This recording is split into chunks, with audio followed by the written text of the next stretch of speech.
Hey hey hey, hola Indomax Indo Magazines. Oke, kabar yang mantap jos. Nah, kini yang pertama lanjut lagi datang dari perusahaan pembuat bom dan bahan peledak kita Indonesia, yaitu PT Dahana bos, yang dikabarkan kini bakal menggenjot produksi dan inovasinya dalam membangun amunisi-amunisi, bom dan roket untuk militer Indonesia. Di mana dalam menyambut tahun 2025 ini, Dahana pun katanya sedang menggenjot pembangunan pabrik baru bos. Nah, lantas pabrik apakah itu? Di manakah pabriknya? Dan produk-produk apakah yang kini sedang mereka genjot? Setelah ini kita kupas bos. Kemudian nanti kabar kedua yang cukup panas datang dari negeri Tiongkok China yang baru-baru ini kabarnya telah mengerahkan armada lautnya secara besar-besaran bos. Dan tak main-main, seorang pejabat senior intelijen Taiwan yaitu Mr. Xi Jiseng menyebut bahwa China katanya tidak hanya membidik Taiwan, tetapi juga negara-negara lain bos. Dan amsyongnya ia pun bahkan sampai-sampai menyebut nama wilayah kita, Kalimantan bos. Nah loh, ada apakah gerangan? Mengapa pula tiba-tiba menyebut nama Kalimantan? Bagaimanakah berita lengkapnya? Penasaran beritanya? Cus! Markibong, mari kita bongkar berita lengkapnya satu per satu bosku. Oke, kabar pertama datang dari perusahaan pembuat bom dan bahan peledak kita Indonesia nih bos, yaitu PT Dahana, yang kini kabarnya sedang fokus pada pembangunan pabrik propelan di Subang, kemudian pengembangan smart bomb dan juga roket berpemandu atau guided rocket. Nah, admin pun nggak ngarang-ngarang bos. Dikutip dari banyak sumber berita berikut, hal ini pun diungkapkan langsung oleh Direktur Utama PT Dahana yaitu Bapak Saifuddin. Beliau menjelaskan bahwa pembangunan industri propelan di kawasan Energetic Material Center Dahana, Subang, Jawa Barat telah menjadi prioritas strategis bos. Ia katakan bahwa propelan adalah material strategis yang merupakan komponen utama untuk munisi kaliber kecil, munisi kaliber besar, dan juga roket. Dan kehadiran industri ini adalah langkah penting untuk mencapai kemandirian industri pertahanan nasional Indonesia. Kemudian lanjut, dikatakan juga bahwa kini PT Dahana juga tengah mengembangkan produk canggih lainnya bos. Termasuklah itu smart bomb untuk memperkuat pertahanan udara Indonesia. Nah, jadi perlu kalian ketahui nih bahwa smart bomb ini pun berbeda dengan bom-bom konvensional yang dijatuhkan terus jatuh bebas. Beda bos. Smart bomb atau bom pintar ini pun biasanya dilengkapi dengan pemandu dan memiliki sirip atau sayap untuk mengerahkan pergerakannya. Ia bergerak sesuai dengan perintah dari pemandu, yang biasanya pemandu ini pun dapat berupa elektrooptik, laser ataupun inframerah bos. Jadi simpelnya bom pintar ini meluncur di udara, bukan jatuh bebas seperti bom-bom biasanya. Dan dengan teknologi ini, serangan pun dapat menjadi lebih akurat. Kemudian selain itu seperti yang dikatakan di awal tadi, PT Dahana pun kini juga tengah mengembangkan guided rocket. Roket berpemandu bos. Nah, guided rocket ini ya mirip-mirip konsepnya dengan smart bomb.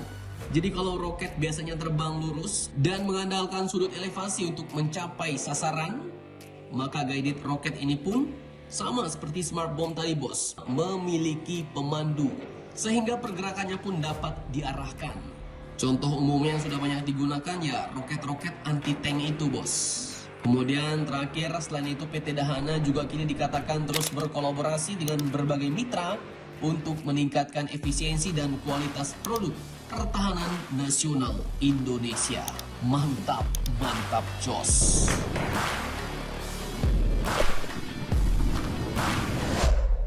Oke, kemudian lanjut kabar kedua yang cukup greget. Jadi masih terkait pengerahan armada China yang kini ternyata dilakukan secara besar-besaran bos. Tapi kali ini bawa-bawa nama Kalimantan pula beritanya. Ngeri-ngeri tak sedap. Dan admin pun nggak ngarang-ngarang. Dikutip dari banyak sumber berita berikut, melanjutkan berita yang kemarin, China pun kini dikabarkan telah mengerahkan armada angkatan laut terbesarnya di perairan regional dalam hampir 3 dekade. Nah, jadi pengerahan kali ini sepertinya adalah pengerahan armada kapal-kapal Tiongkok yang terbesar bos. Hal ini pun disebutkan telah menimbulkan kekhawatiran akan meningkatnya konflik dengan Taiwan yang ditegaskan Beijing sebagai bagian dari teritorialnya meskipun Taiwan sendiri menolak. Nah, karena artikelnya cukup panjang dan terkait kata Kalimantan yang disebutkan dalam sebuah pernyataan, jadi kita langsung to the point aja, bos. Hal ini pun ternyata diungkapkan oleh seorang pejabat senior intelijen Taiwan yaitu Xi Jiseng. Ia mengatakan bahwa meski belum ada latihan tembak langsung di 7 zona ruang udara yang dilindungi milik China, 2 diantaranya berada di Selat Taiwan. Tetapi telah terjadi peningkatan signifikan dalam aktivitas China di utara Taiwan selama sehari terakhir.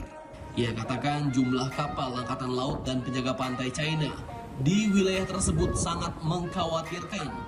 Dan China katanya membidik negara-negara lain di wilayah tersebut dan bukan hanya Taiwan, ujar beliau. Dan lanjut terkait Kalimantan, ia pun mengatakan bahwa pengerahan China di rantai pulau pertama yang membentang dari Jepang melalui Taiwan, Filipina dan seterusnya ke Kalimantan yang melingkupi laut pesisir China ditujukan untuk penolakan wilayah guna mencegah pasukan asing ikut campur, ujar pejabat senior intelijen Taiwan ini, bos. Nah lo, ada apakah gerangan?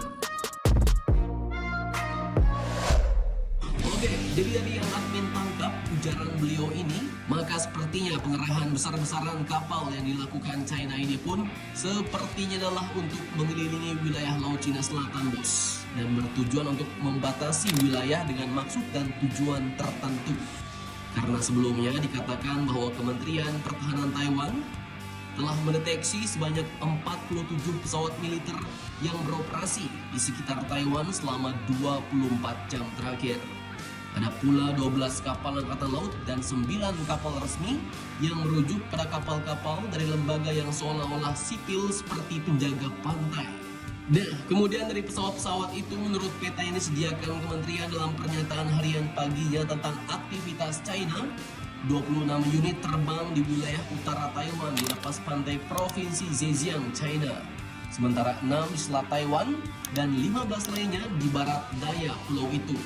Dan lanjut, seorang sumber keamanan senior Taiwan mengatakan kepada Reuters bahwa pesawat China itu mensimulasikan serangan terhadap kapal-kapal angkatan laut asing. Mereka berlatih mengusir pesawat militer dan sipil sebagai bagian dari latihan blokade. Nah lo, apakah ada rencana China memblokade Laut Cina Selatan agar tidak bisa dimasuki oleh kapal-kapal perang asing? Dan saat memblokade, ia lanjut menggeber Pulau Taiwan. Nah, bagaimana menurut kalian tentang hal ini? Jangan lupa komentar, tetaplah kalian barbar dan jangan santuy terus. Demi Indonesia tangguh, salam Indomax, Indo make it sense.